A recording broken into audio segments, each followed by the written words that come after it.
Branche-toi sur RPL Radio tous les mardis, jeudis à 10h15 et 18h15 pour découvrir chaque semaine la critique d'une œuvre différente.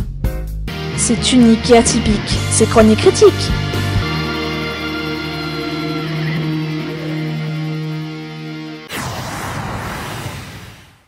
Bonjour à toutes et à tous et bienvenue sur Chronique Critique. Je suis Lise du Centre culturel d'Anatolie. Une association se trouve en 28 rue du Maine à Borny et qui promue la culture turque d'Anatolie.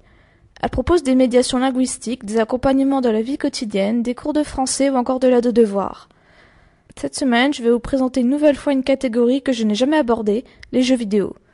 Je vais me concentrer cette fois-ci sur Alice Madness Returns ou Alice Retour au Pays de la Folie. Alice Retour au Pays de la Folie est un jeu d'action développé par Spicy Horse, un studio de Shanghai appartenant au créateur du jeu vidéo American McGee. Le jeu est édité par Electronic Arts. Il est sorti le 14 juin 2011 aux USA et 2 jours plus tard en France. Il y a une dizaine d'années sortait American McGee's Alice. Le jeu nous livrait une version trash des romans de Lewis Carroll en nous dépeignant un pays des merveilles dévasté et une Alice totalement folle. C'était un jeu mythique lors de sa sortie grâce à son gameplay qui s'apparentait à celui d'un jeu d'action plateforme assez classique et son univers particulièrement malsain.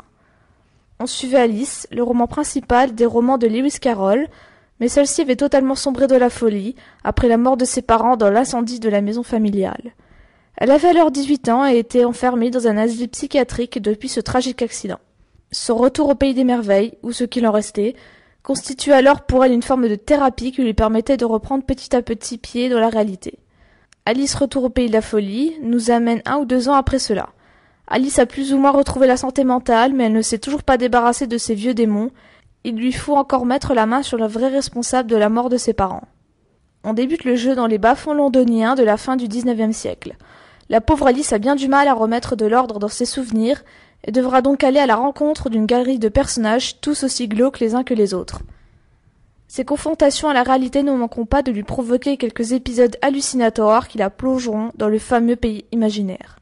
On se retrouvera dans une dimension psychédélique, sombre, malsaine, dont les décors sont littéralement déchirés et qui laissent souvent place à des gouffres sans fin.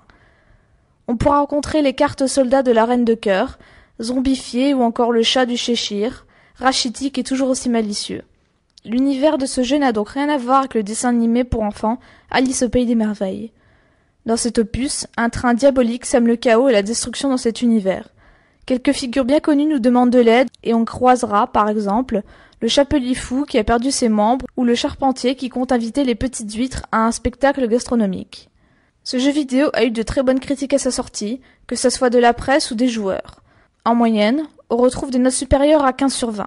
Beaucoup apprécient l'univers particulier ainsi que la beauté des graphiques. Certains le trouvent peut-être trop répétitif cependant. Ce que j'ai particulièrement apprécié dans ce jeu, c'est la prouesse technique. J'ai aimé la finesse des décors et certains détails comme la tenue et la chevelure d'Alice. Le moindre courant d'air ou le moindre mouvement faisait onduler la robe et les cheveux de la jeune femme. Cela rend ces mouvements plus fluides et donc plus réalistes. Ce que j'ai moins apprécié au contraire, c'est la caméra capricieuse qui n'aidait pas vraiment à évaluer les distances lors des sauts sur les plateformes, ou encore lors des combats. Je ne compte plus le nombre de fois où je suis morte à cause d'elle. Concernant l'univers en lui-même, j'apprécie l'ensemble de jeux vidéo. Ce qui m'a attiré particulièrement, c'est le fait que cet opus d'Alice au Pays des Merveilles n'ait rien à voir avec la version Disney. Elle est beaucoup plus gore, sombre, psychologique et psychédélique. On remarque les magnifiques décors et les soins apportés aux tenues, ainsi qu'aux armes de l'héroïne. Pour ce jeu, je vais mettre un 8 sur 10. S'il n'y aurait pas eu ce problème de caméra capricieuse, j'aurais mis un 10 sur 10.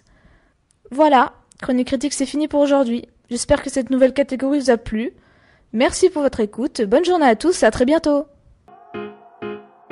Branche-toi sur RPL Radio tous les mardis, jeudis à 10h15 et 18h15 pour découvrir chaque semaine la critique d'une œuvre différente.